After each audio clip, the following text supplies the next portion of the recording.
କଥା ମାନେ ପଖାଳ ପୁରା ମନ ପସନ୍ଦ ପଖାଳ।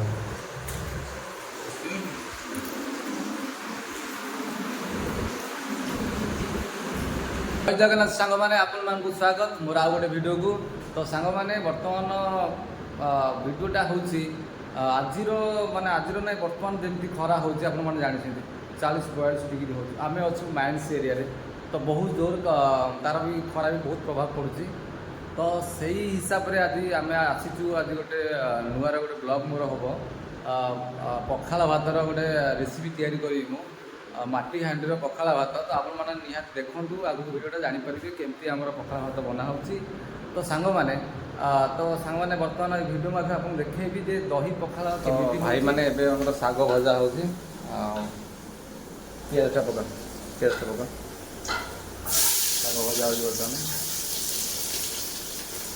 ତ ସାଙ୍ଗମାନେ ବର୍ତ୍ତମାନ ଆମେ ଯେଉଁ ହାଣ୍ଡିରେ ପାଣି ରଖିଥିଲୁ, ଦେଖନ୍ତୁ ହାଣ୍ଡିରେ ସବୁ ପାଣି ରଖା ହେଇଥିଲା, ସବୁ ହାଣ୍ଡିଟାକୁ ବତରା ଯାଇଥିଲା। ଏବେ ହାଣ୍ଡିଟା ଖାଲି କରିକି ଆ ଭିତରେ ଭାତଟା ତା ଭିତରେ ରଖିବା, ଆଉ ପାଣି ଟିକେ ଦେଇକି ଆଉ ଭାତଟା ପୁରା। ସାଙ୍ଗମାନେ ଦେଖିପାରୁଛନ୍ତି ଆପଣ ଯେଉଁ ହାଣ୍ଡି ରେଡ଼ି ହେଇଯାଇଛି। ବର୍ତ୍ତମାନ ହାଣ୍ଡି ପୁରା ରେଡ଼ି। ଏପଟେ ହଳଦୀ ପଡ଼ୁଛି, ମାଛଟାକୁ ହଳଦୀ ଲୁଣ ଦିଆହେବ, ଆଉ ତାପରେ ତାକୁ ଭଜା ହେବ। ଲଙ୍କାଗୁଣ୍ଡ ବି ଟିକେ ପଡ଼ିବ ନା କ'ଣ? ଆଚ୍ଛା, ଜିରା ପାଉଡ଼ରଟା ତାକୁ ଏମିତି ପୁରା ରଖାହେବ, ମସଲା ଟିକେ କରିକି ତାପରେ ଲାଷ୍ଟ ଭଜା ହେବାକୁ।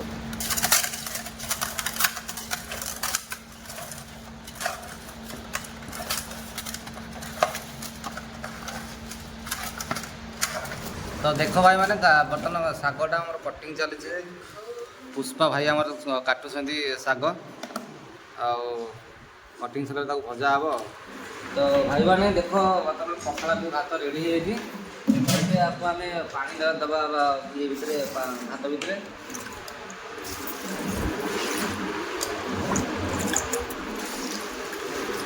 ପାଣିଟା ଦେଲେ ଭାତଟା ନର୍ମାଲ ପଖାଳ ଭଳିଆ ହେଇଯିବ ପୁରା।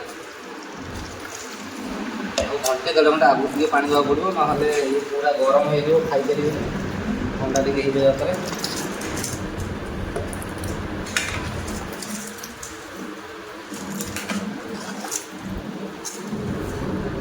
ତ ଭାଇମାନେ ଦେଖ ବାହାରେ କି ରେଟ୍ରେ ଖରା ହେଉଛି ଦେଖୁଛ। ମାଇନ୍ସ ପାଖରେ ଆମେ ରହୁଛୁ ନା, ବହୁତ ଜୋର ଖରା ହେଉଛି ଭାଇମାନେ। ଆଉ ଏପଟେ ଆମର ଦେଖ ପଖାଳ ବର୍ତ୍ତମାନ ରେଡ଼ି ଚାଲିଛି, କଟିଂ ହେଉଛି।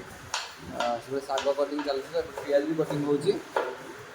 ଆଉ 4-5ଟା କି ଆଇଟମ୍ ରହିବ ଆଜି।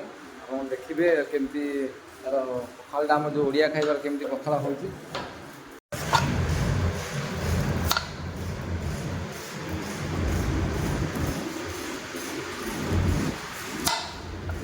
ଏବେ ଆମର ଶାଗ ପଡ଼ିବ।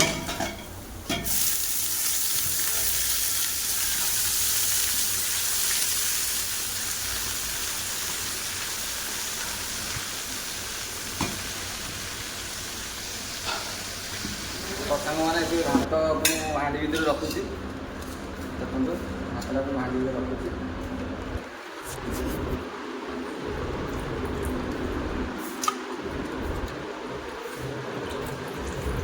ଏମିତି ପୁରା ସବୁ ହାଣ୍ଡିରେ ରଖାହେବ।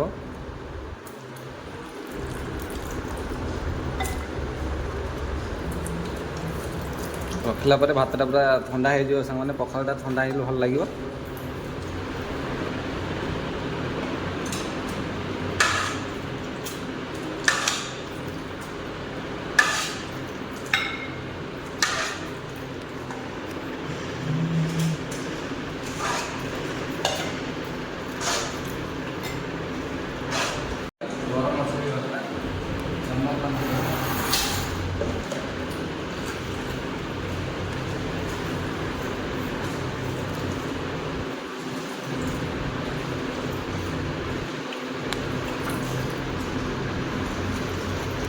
ସାଙ୍ଗମାନେ ଦେଖନ୍ତୁ, ପଖାଳ ଆମର ଏଠି ଛୁଆ ହେଇଛି। ବର୍ତ୍ତମାନ ତାକୁ ଦହି ଦିଆହେବ, ଲେମ୍ବୁ ଦିଆହେବ।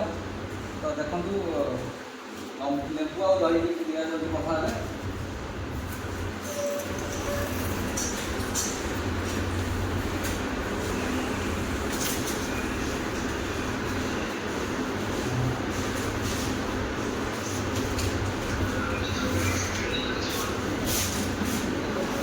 ଦହି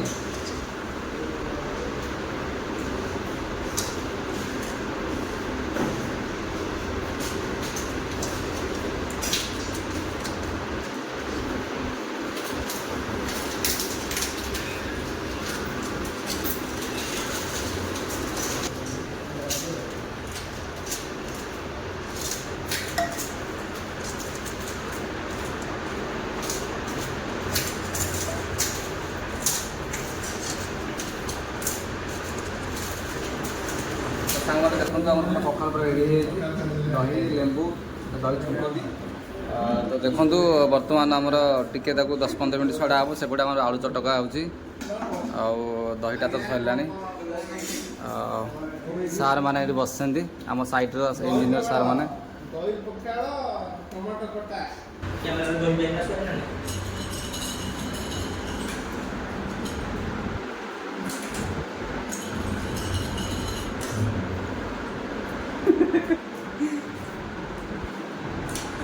ପାପଡ଼ ଆସିଗଲା, ପୁଣି ନେକ୍ସଟ ପାପଡ଼ ପାମ୍ପଡ଼ ପାମ୍ପଡ଼। ତ ଭାଇ ତାପରେ ଆସିଗଲା ମାଛ, ମାଛଲି ଜଲକି ରାନି ପିସ୍ ପିସ୍ ହେଉଛି।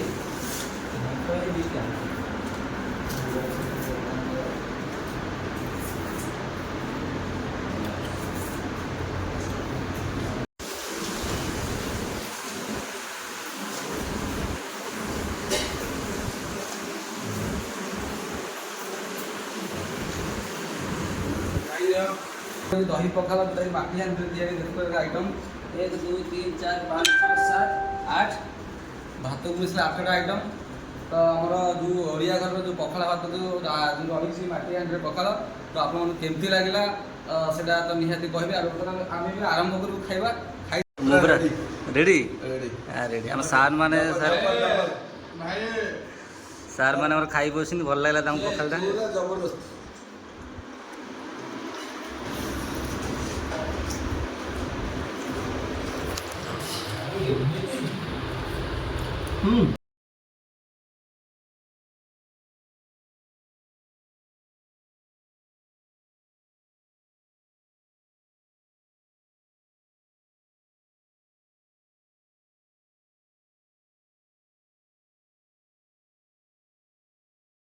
तो सांग मैंने बर्तमान खाई सारे बहुत बड़ा टेस्टिंग होती पूरा बढ़िया भी लगुच पूरा भात पूरा ठंडा हो बहुत टेस्टी भी अच्छी सांग मैंने पिला खाऊँ।